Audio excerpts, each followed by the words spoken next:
Welcome to Sakura Dreams. Tonight, we bring you a story about a special flower that blooms in Japan in September. That flower is the manjushage. It's also called the red spider lily, for its vivid crimson blossoms that look like burning flames during the autumn equinox.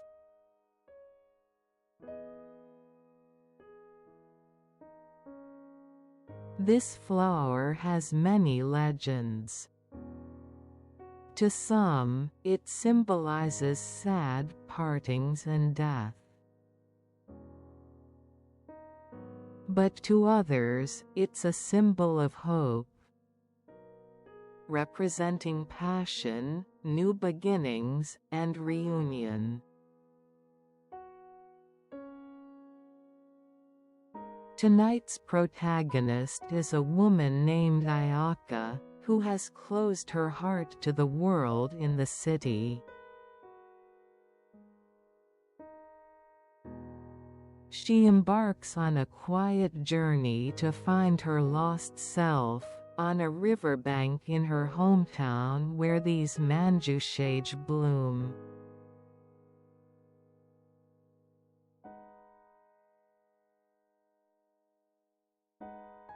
If you enjoy this content, please consider subscribing to the channel. Ayaka was walking slowly along the riverbank in her hometown.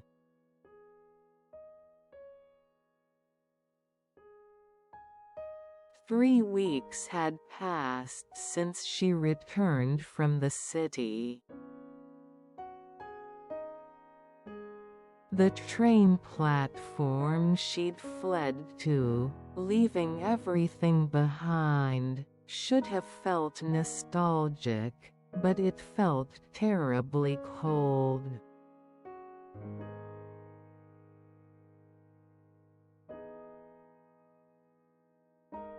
Had the autumn in her hometown always been this quiet?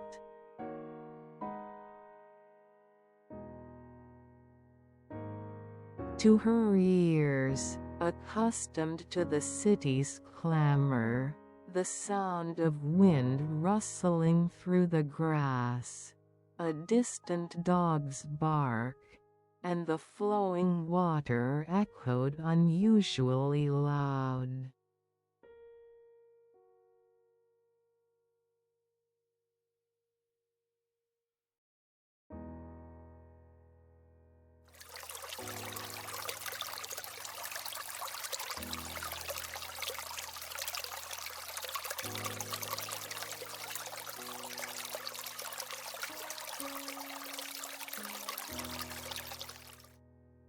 Ayaka's heart felt as if it were covered in a thick layer of ice.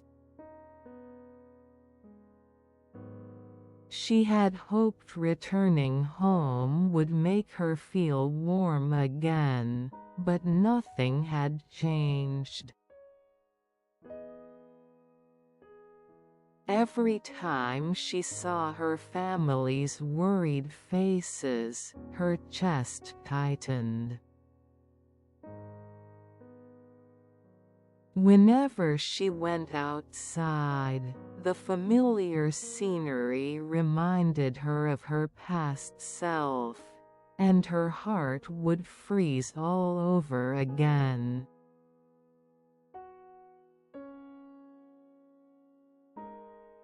She longed to escape the cold lump that was eating away at her, but she didn't know where to go.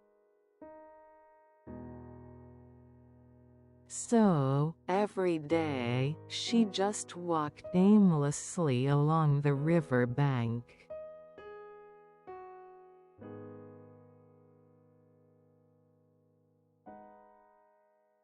The sky was covered in thick clouds, looking as though it was about to rain at any moment.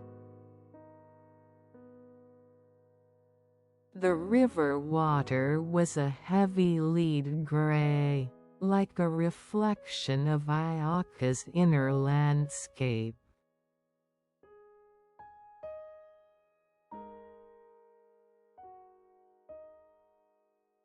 Just then, a burning red color leapt into her eyes. She gasped. It was a colony of Higanbana, blooming in full glory along the riverbank as if someone had laid out a crimson carpet.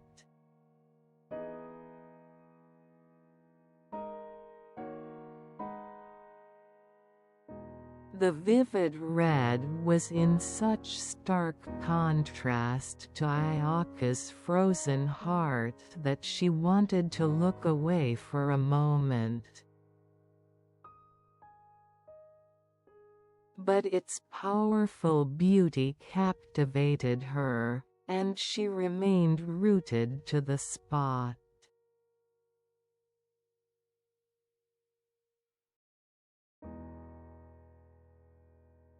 "It's like they're alive," Ayaka murmured to no one in particular.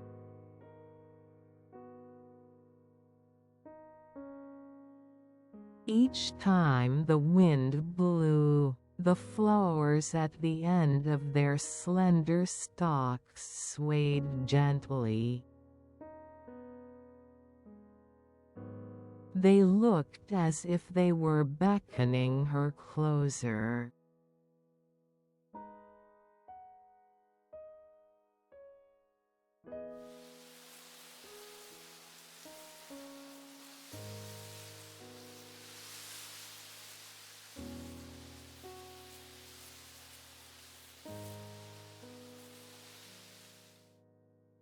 "Do you know this flower?" A gentle voice suddenly came from behind her. Ayaka turned to see an elderly woman standing there, holding a small shovel and a bamboo basket.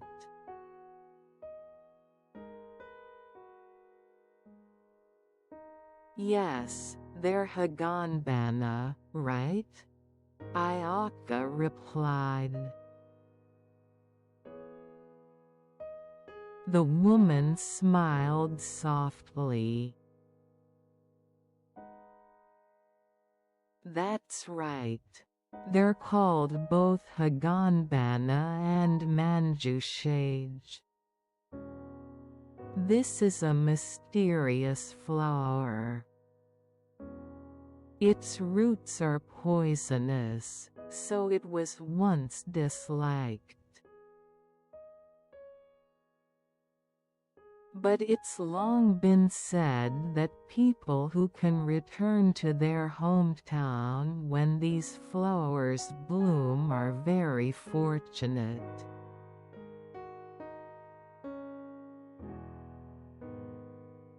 Ayaka simply listened intently to the woman's words. "When these flowers bloom, everyone returns to their hometowns to visit their family graves. They finally get to see the people they've missed, so of course they're happy," the woman said, her eyes crinkling gently. Her words seemed to light a small warmth in a frozen corner of Ayaka's heart.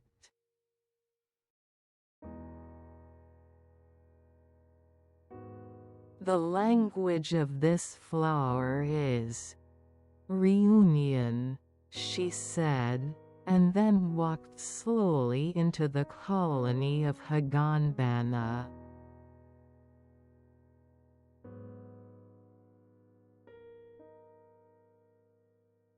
Ayaka was left standing there alone.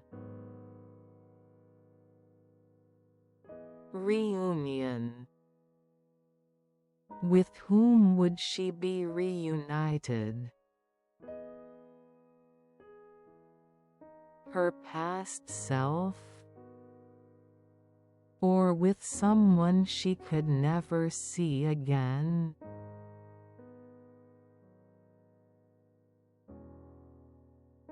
A small question began to sprout in her heart. For someone who had been living in a vague coldness, it was the first time in a long while that she had felt truly alive.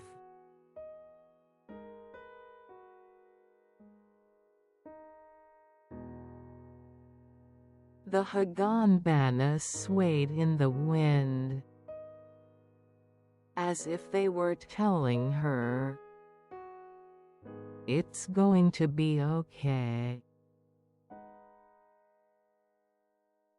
Ayaka decided that she would come back to this riverbank again that evening.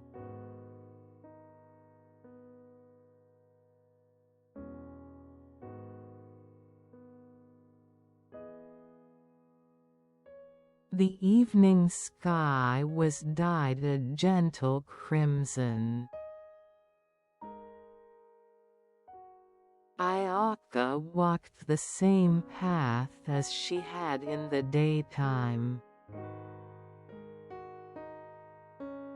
The sun had begun to set in the west, and the area was enveloped in a soft light. The river's surface, which had been a leaden gray in the daytime, now reflected the sunset, shimmering and sparkling.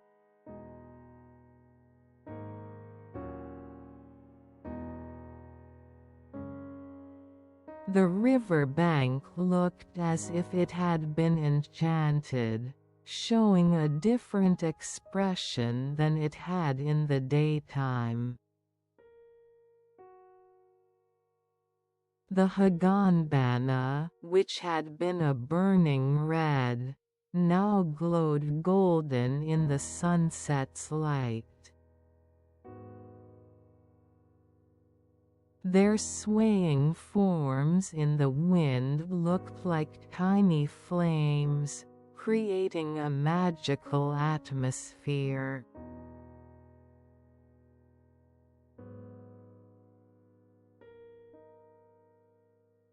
Ayaka gently stepped into the colony of flowers. Only the stillness of the evening spread around her. In the distance, she could hear the cawing of crows. The words the elderly woman had spoken in the daytime came back to her.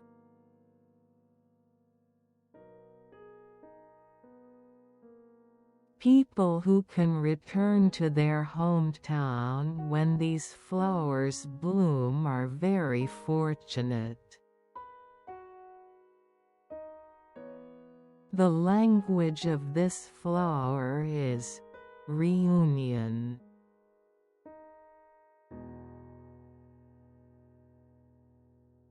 Fortunate. Ayaka repeated the word in her heart. Was I fortunate? Far from it, she couldn't even find her own place now.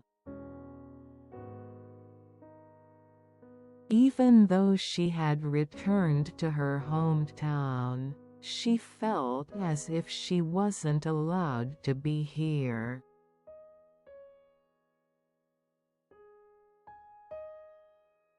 The thin stalks of the higanbana swayed in the wind, gently brushing against Ayaka's feet.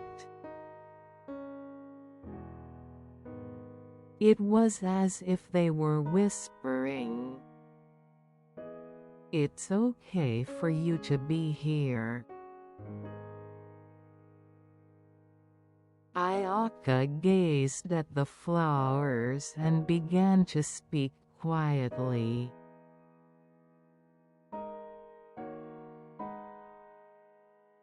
"I lost so much in Tokyo. I worked so hard and thought I finally had it all. But I was betrayed by someone I trusted, and it all just vanished."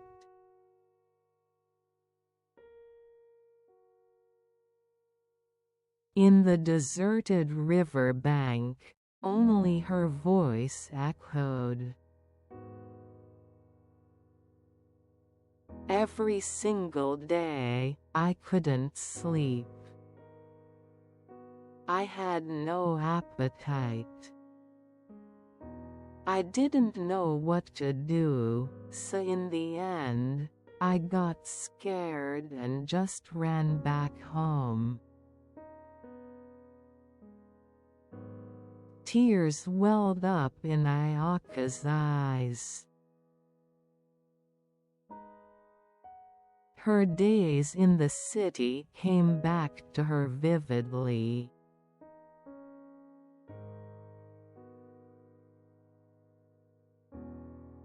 When she was entrusted with that project, she had no doubt that her dream would come true.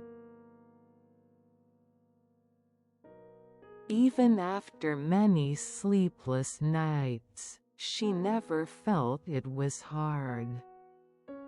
She was just completely absorbed.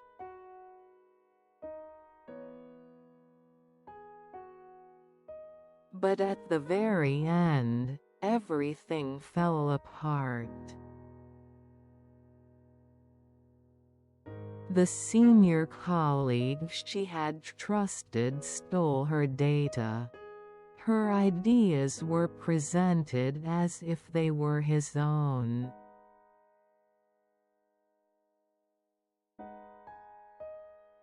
A feeling of regret, anger, and more than anything, a sense of overwhelming despair, overcame her.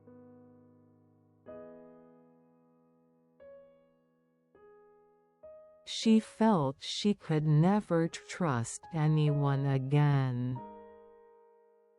Never pour her passion into anything again. That's what Ayaka had believed.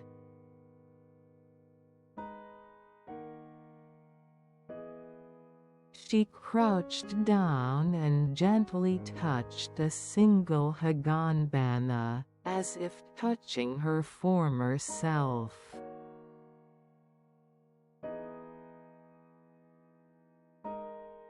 Once, her heart too had a burning passion, just like this flower.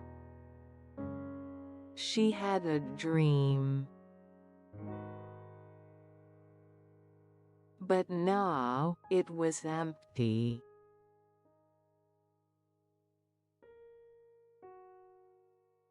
A strong wind blew.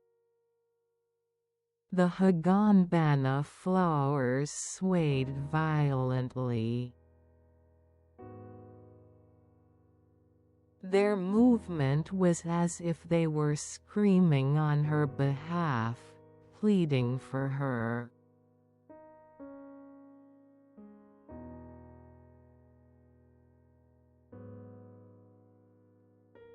Just then, a gentle sound drifted on the wind from a distance.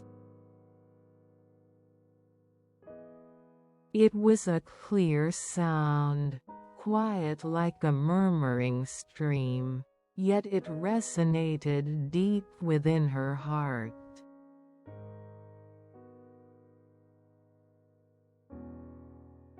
Ayaka lifted her head. The sound was like a flute. Her heart, ever so slightly, began to beat again. The sound seemed to gently and warmly awaken her heart.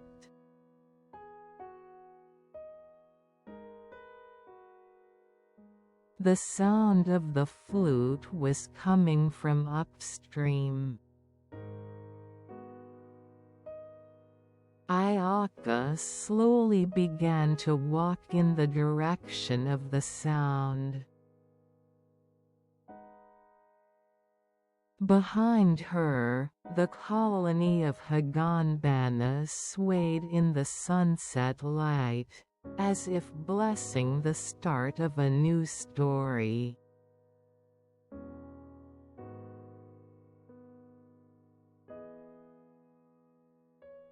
Ayaka slowly began to walk in the direction of the sound.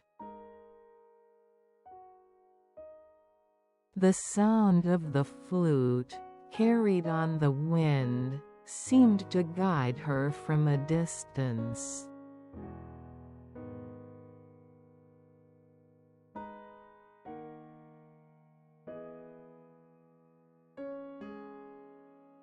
The sound was like the river itself,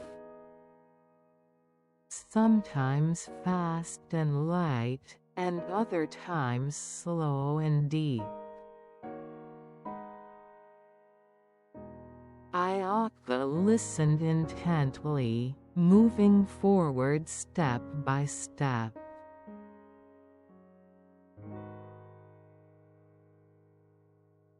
The path along the river was wrapped in the gentle light of dusk.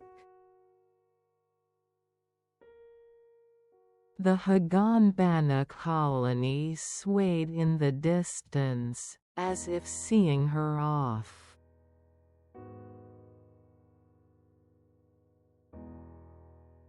A small wooden bridge came into view. At its base, an elderly man was quietly playing a flute. He had one hand on the bridge's railing and seemed to be gazing into the distance.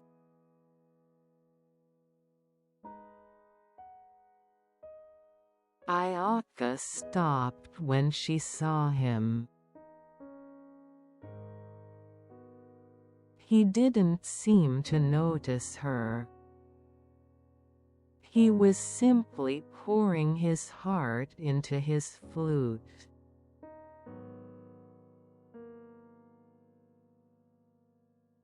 The sound of the flute had a profound resonance Ayaka had never heard before.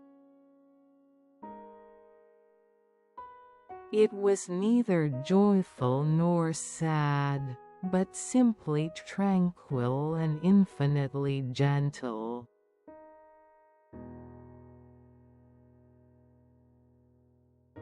The flute's melody came to a quiet stop.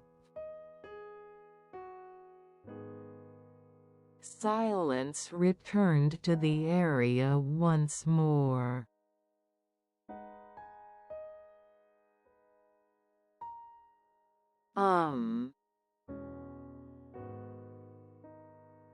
Ayaka said hesitantly. The man slowly turned his head toward her. His eyes seemed to be looking somewhere far away. And with a start, Ayaka realized there was no light in them.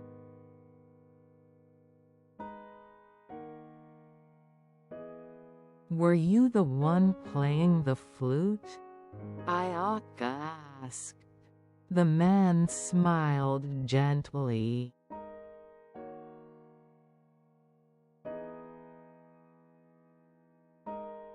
"Oh, yes, I was.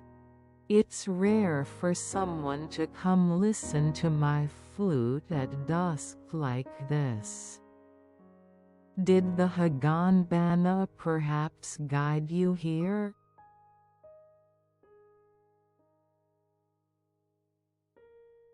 The man's words surprised Ayaka. "How did you know?" "This flower, you see, it sounds a lot like my flute. So, every year when it blooms, I come here to play," the man said, turning his face toward Ayaka.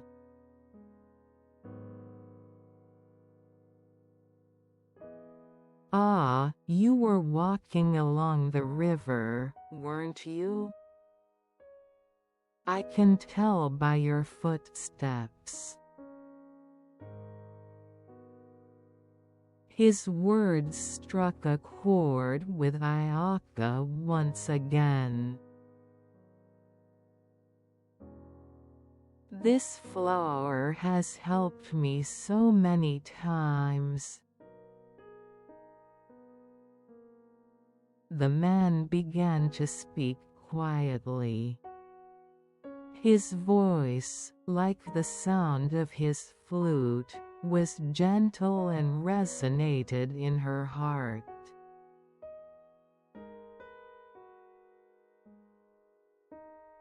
"It's been many years since I lost my sight. At first, it felt like I was left all alone in a world of darkness, and everything was terrifying. But then, one day, I realized the Haganbana were blooming along this riverbank. The burning red color jumped into my heart. At that moment, I thought, I'll express the color of this flower with my flute."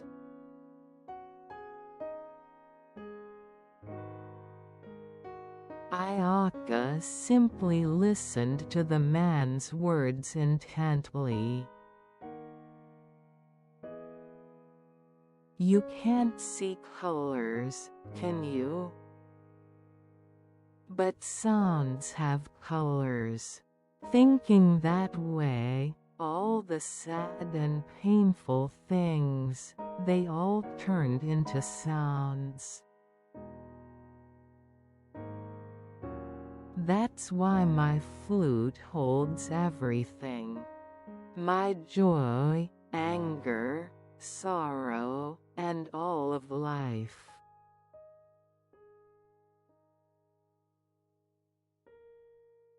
The man said, and smiled softly. Ayaka felt her heart warm at his words. The frustration in Tokyo, the betrayal, losing everything and being in a world of complete darkness.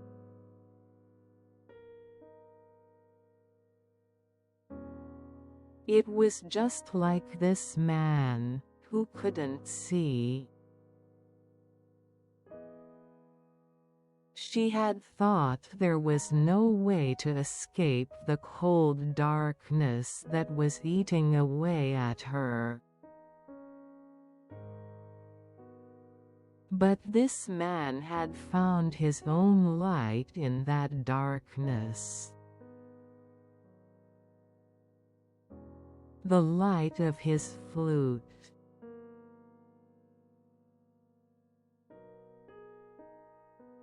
I think this flower might have guided me here,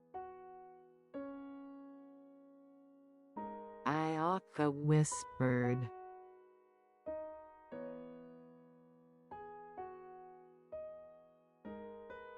I suppose so. This flower has a way of warming someone's heart.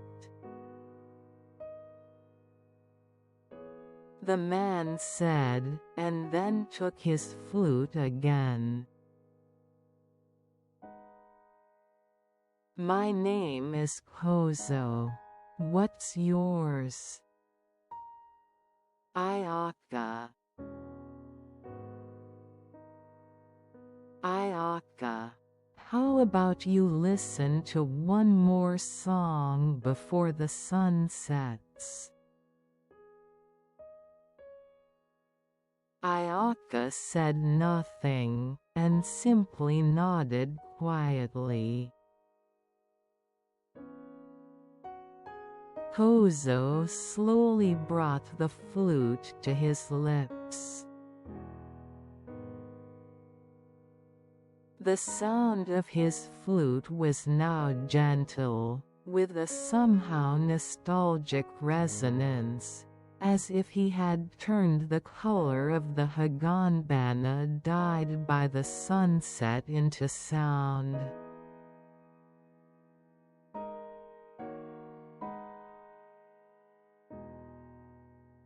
A tiny light ignited in Ayaka's heart. It was a light of hope, the first to ever be lit in the depths of her heart that no one had ever been able to touch before.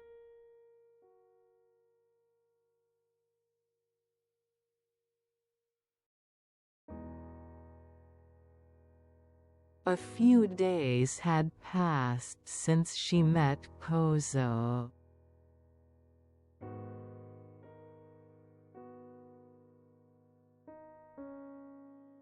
Every evening, Ayaka would walk along the river and meet Kozo at the base of the bridge.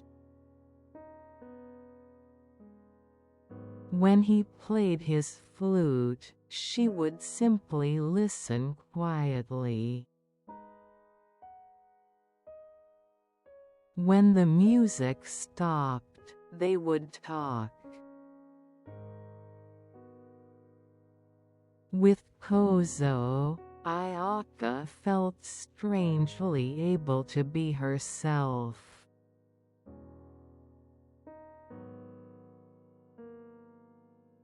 The events that happened in Tokyo.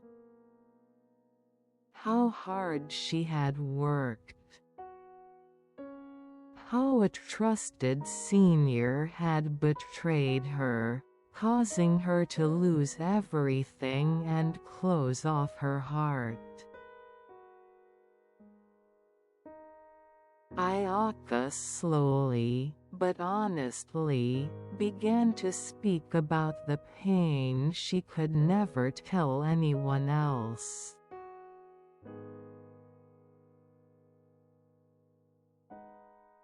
Kozo just listened to Ayaka's story in silence.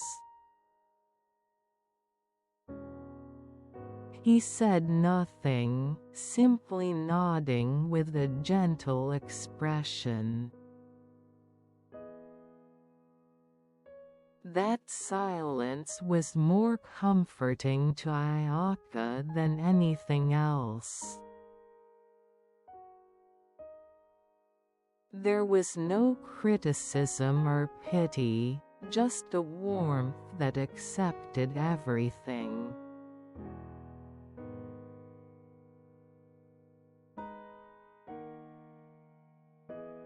One day, Ayaka spoke about a time when she was overwhelmed by a sense of hopeless despair.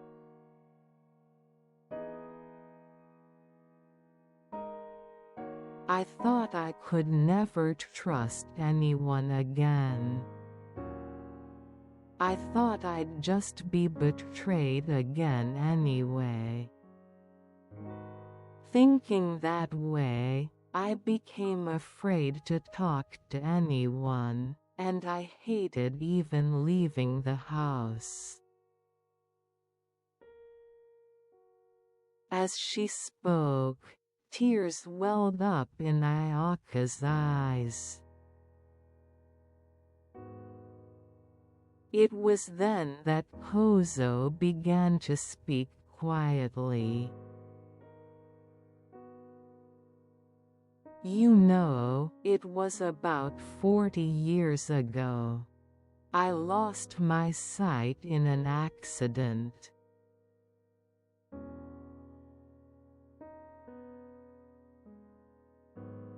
Ayaka looked up in surprise. It was the first time Kozo had spoken about his past. Back then, I was a painter. I had a promising future and spent every day engrossed in my art. But then, one day, everything went dark. I couldn't see anything, and my heart turned dark, too.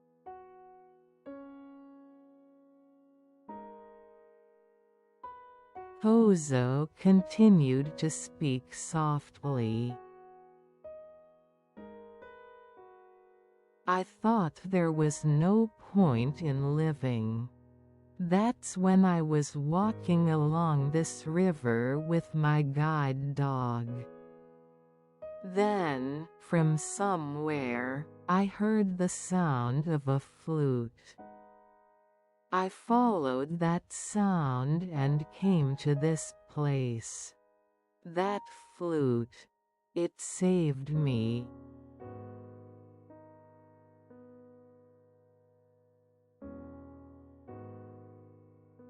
Kozo said, and smiled quietly. I decided to try playing that flute myself. At first, I wasn't very good. But day after day, as I kept playing, the sound of the flute became a landscape in my heart. All sorts of sounds became colors inside me. Sad sounds became sad colors. Happy sounds became happy colors. And eventually, I came to want to turn the color of these higanbana into the sound of my flute.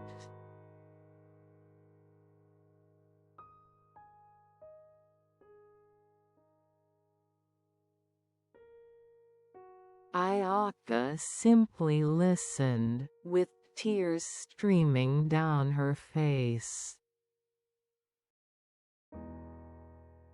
She had thought she was the only one in the darkness. That she was the only one in despair. But she was wrong. This man, too, had experienced the same despair and had overcome it to live.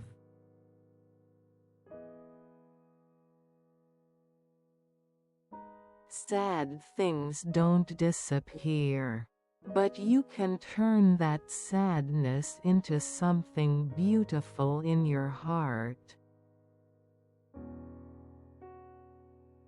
Kozo said, speaking to Ayaka gently.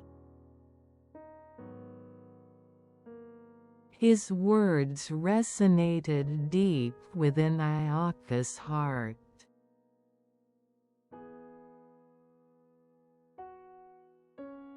The Higanbana swayed in the wind, bathed in the sunset light, as if their burning red color was igniting her heart.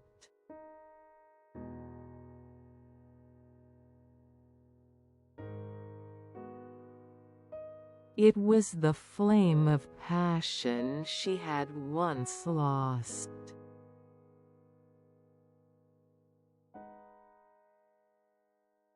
For the first time, Ayaka truly believed it. She hadn't run away. She had returned to this place to heal her heart and gain the strength to stand up once more.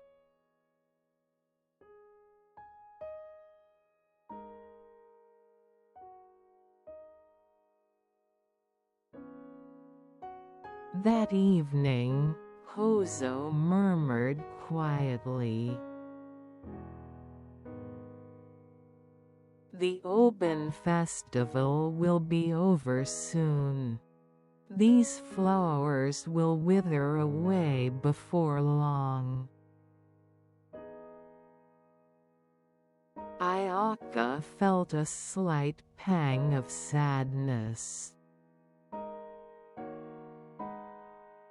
You're right. But there's no need to worry. They will surely bloom again next year. Kozo said with a gentle smile. Ayaka nodded quietly at his words. That's right. These flowers will surely bloom here again next year. Who will I be then?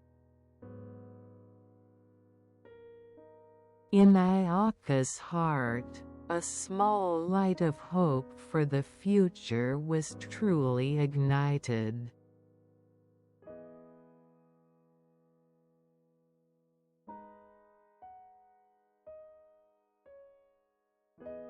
The Oben festival ended, and the wind turned a little colder.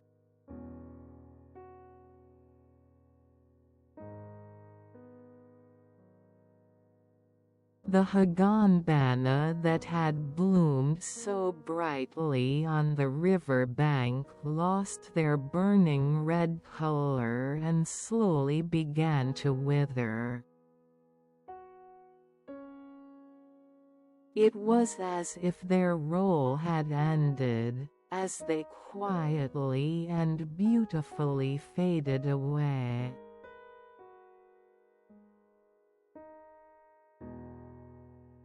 Ayaka watched them every day. Her heart no longer held the intense emotional turmoil it had when the flowers were in full bloom. Instead, she spent her days in a calm and contented state.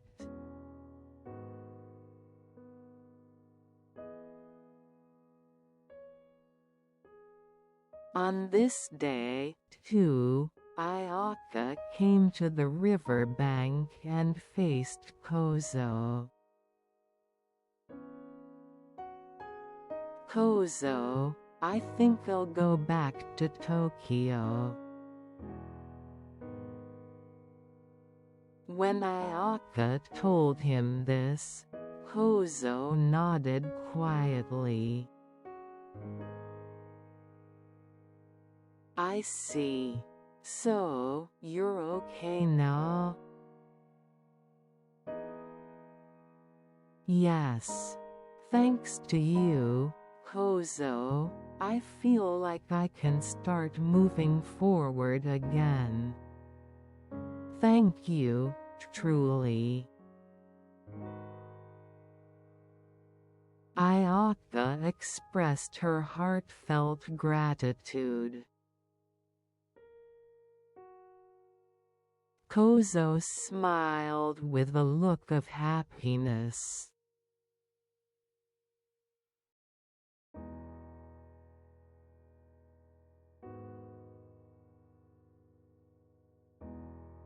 I didn't do anything. I was just playing my flute on this riverbank where these flowers bloom.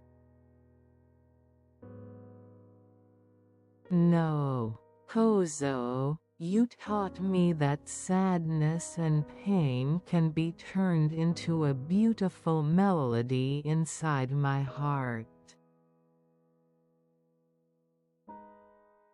Tears welled up in Ayaka's eyes, but they were no longer tears of sorrow.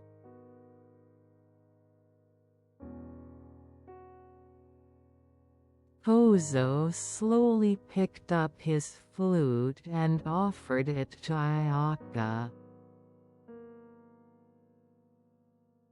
I'd like to give this to you. Ayaka was taken aback. No, I couldn't. This is something very precious to you, Kozo. To me, the fact that my heart feels warm when I play the flute is much more precious than the flute itself. This flute holds so many sounds I've found throughout my life. I want you to use it to find your own sound.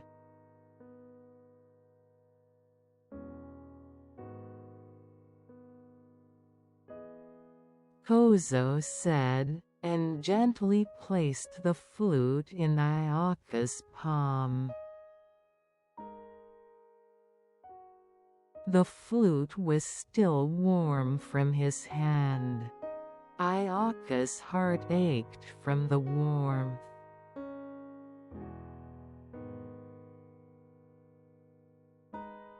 Thank you. I'll cherish it, was all Ayaka could manage to say. Kozo smiled gently once more. I'll come back here again when the Higanbana bloom. If you'd like, you can play the flute for me then.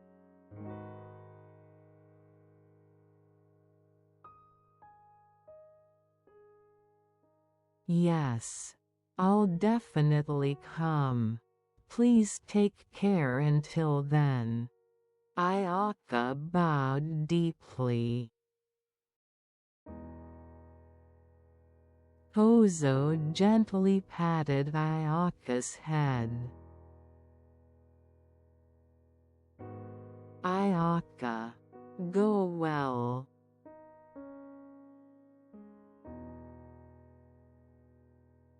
At his words, Ayaka could no longer hold back her tears.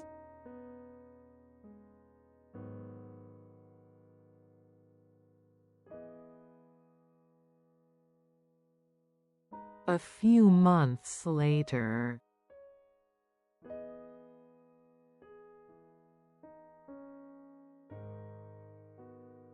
The season had changed from autumn to winter. Ayaka had started her new life back in Tokyo.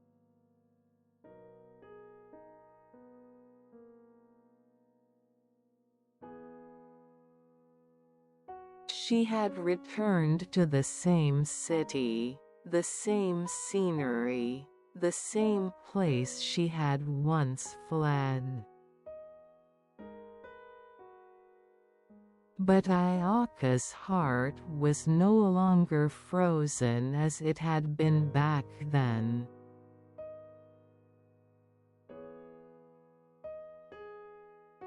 The same job and the same place looked completely different.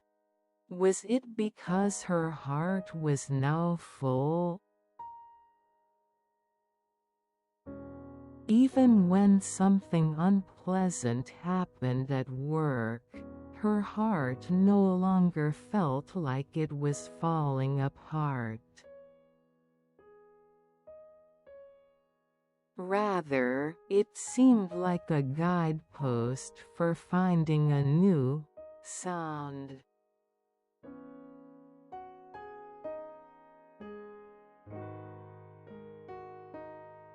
One night, Ayaka gently picked up the flute Kozo had given her. The flute was cold. She closed her eyes and replayed the gentle sound of Kozo's flute in her mind.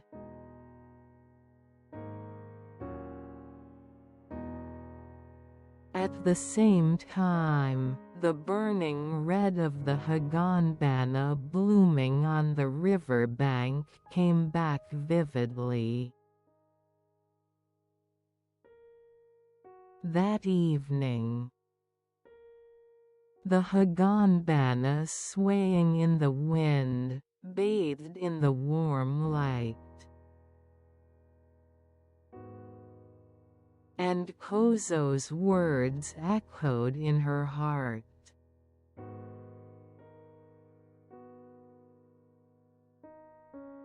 Sad things and painful things, they all turn into sounds.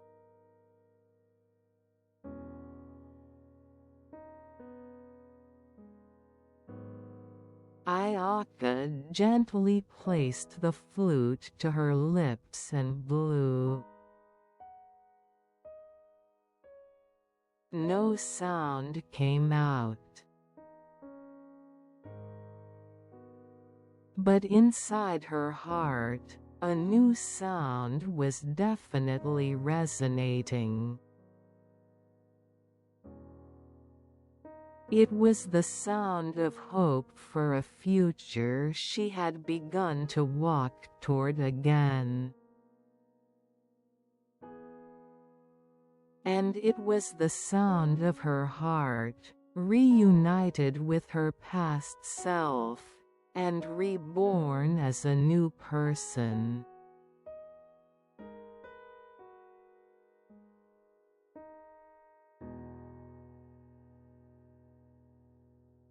Outside her window, a sea of countless lights spread out.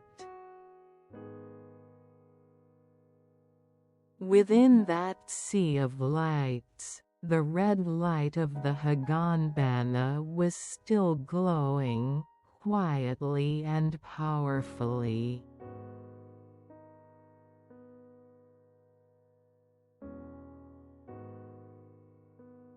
With that light in her heart, Ayaka begins to walk toward tomorrow.